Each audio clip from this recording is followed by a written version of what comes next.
जय श्री कृष्ण। आप सभी वैष्णवों का हमारे YouTube चैनल पुष्टि हृदय में स्वागत है। 84 वैष्णव वार्ता की इस कड़ी में अगले वैष्णव है रामदास जी चौहान।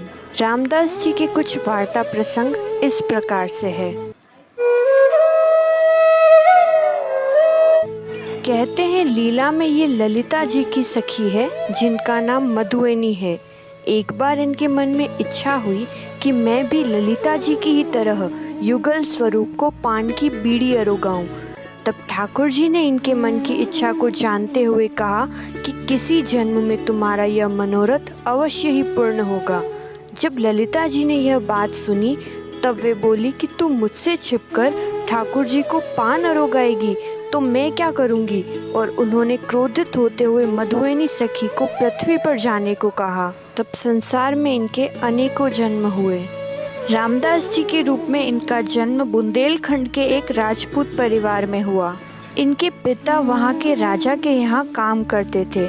जब ये 12 वर्ष के हुए तब पिता ने इनसे कहा, एक दिन मेरे साथ चलो, मैं तुम्हें राजा से मिलवाता हूँ और नित्य ही राजा के यहाँ आओगे तो तुम्हें भी काम मिल जाएगा। तब रामदास जी बोले, मैं तो नहीं जाऊँगा राजा के यहाँ, ना ही राजा के यहाँ काम करूँगा, और मुझे यदि किसी की सेवा ही करनी हो तो मैं ठाकुर जी की सेवा ही करूँ। राजा का सेवक बनने से क्या लाभ। तब उनके पिता कहने लगे, ये कैसी बातें कर रहे हो, तुम राजा के यहाँ काम नहीं करोगे तो खाओगे क्या और परिवार कैसे चलाओगे। तब रामदास जी बोले, क्या सारे जगत को राजा पालता है। नहीं ना, सारे जगत के पालन करता तो ठाकुर जी है।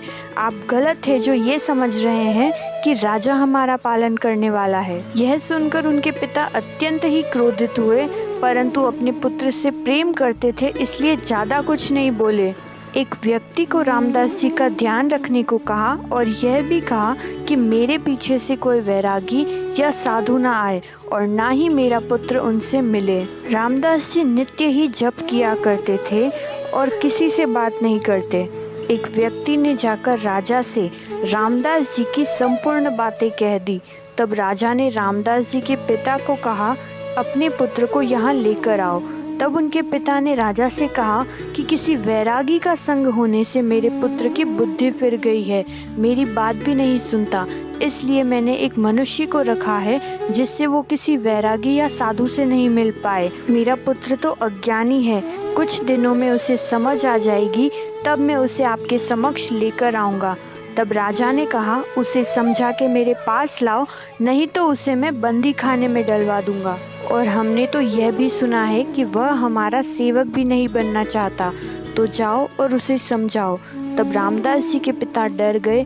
घर आकर पुत्र से कहने लगे, अभी भी देर नहीं हुई है, राजा के समक्ष उपस्थित होकर उनसे क्षमा मांगो, नहीं तो वे तुम्हें बंदी खाने में डाल देंगे।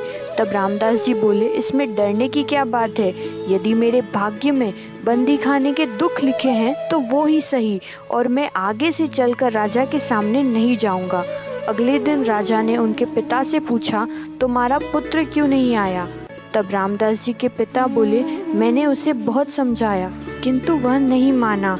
तब राजा ने 10-15 मनुष्यों को भेजा, वे सभी रामदास जी को लेने आए। तब रामदास जी ने कहा कि मैं तो नहीं जाऊंगा। तब वे मनुष्य रामदास जी को बंदी बना कर लाए। रामदास जी जब राजा के समक्ष उपस्थित हुए तब राजा ने कहा कि तू हमें सलाम नहीं करेगा और हमारा सेवक भी नहीं बनेगा तो तुझे बंदी बना लिया जाएगा और तुझे मारूंगा। तब रामदास जी बोले, आप कौन होते हैं मुझे मारने वाले। तब राजा ने उन्हें बंदी गृह में डलवा दिया और अनेक दुख दिए, परंतु रामदास जी ने कुछ भी नहीं कहा। यह बात जब रानी को पता चली तो वे राजा से बोली, ये आपने क्या किया, एक 12 वर्ष के बालक को इतने दुख दिए, इसका परिणाम अच्छा नहीं होगा। रानी ने कहा, उस बालक को छोड़ दीजिए, परंतु राजा ने एक भी नहीं मानी और अपनी बात पर अड़ा रहा। तीसरे ही दिन आधी रात में दूसरे राजा ने उस राज्य पर हमला कर दिया और लूटपाट की। तब सभी गांव वाले जान बचाकर भागने लगे और सभी बंदियों को भी छोड़ दिया गया। रामदास जी भी जब बंदी खाने से छूटे तब वे वहां से छूटकर मथुरा आए और ब्रज में आते ही वे अति प्रसन्न हुए और विचारने लगे कि मेरे पिता यदि यहाँ आ गए तो मुझे अपने साथ ले जाएंगे। तब वे गिरिराज जी आकर अप्सरा कुंड के यहाँ गिरिराज जी की कंदरा में निवास करने लगे।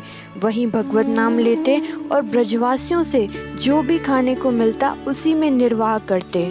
जब आचार्य श्री महाप्रभु जी ब्रज पधारे और उन्होंने प्रभु का कच्चा मंदिर बनवाकर प्रभु को पाट पर बिठाया, तब प्रभु ने रामदास जी को आज्ञा करी कि तू आचार्य श्री का सेवक बन जा और मेरी सेवा करना। तब रामदास जी आचार्य श्री के सन्मुख आए, उन्हें दंडवत प्रणाम किया। आचार्य श्री ने उन्हें नाम निवेदन करवा के श्री जी की सेवा की आज्ञा दी और कहा कि ब्रजवासियों के घर से जो भी सामग्री आए उन्हें प्रभु को अरोगाकर तुम भी महाप्रसाद लेना। तब रामदास जी चित्त मन से नित्य ही ठाकुर जी की सेवा करने लगे। जब पूरनमल क्षत्रिय ने मंदिर का निर्माण करवाया और द्रव्य समाप्त होने पर वे दक्षिण की ओर गए, 20 वर्षों के बाद जब उन्होंने पुनः लौटकर प्रभु का नवीन मंदिर सिद्ध करवाया और प्रभु को नवीन मंदिर में पाट पर बिठाया, उसके पश्चात ही रामदास जी की देह छूटी। भाव प्रकाश में कहते हैं कि मधुबनी सखी ने लीला में जो सेवा की इच्छा की, वह सेवा उन्हें रामदास जी के रूप में मिली। इनका मनोरथ एकांत सेवा का था, तो प्रभु की सेवा करते हुए ही इनकी देह छूटी और लीला में पधारे। यह वार्ता प्रसंग आपको कैसा लगा हमें कमेंट करके ज़रूर बताइएगा और इसे शेयर भी कीजिए। और यदि आपके पास पुष्टि मार्ग या प्रभु से संबंधित अन्य कोई प्रसंग है तो उसे भी हमें इंस्टाग्राम पर शेयर कीजिए।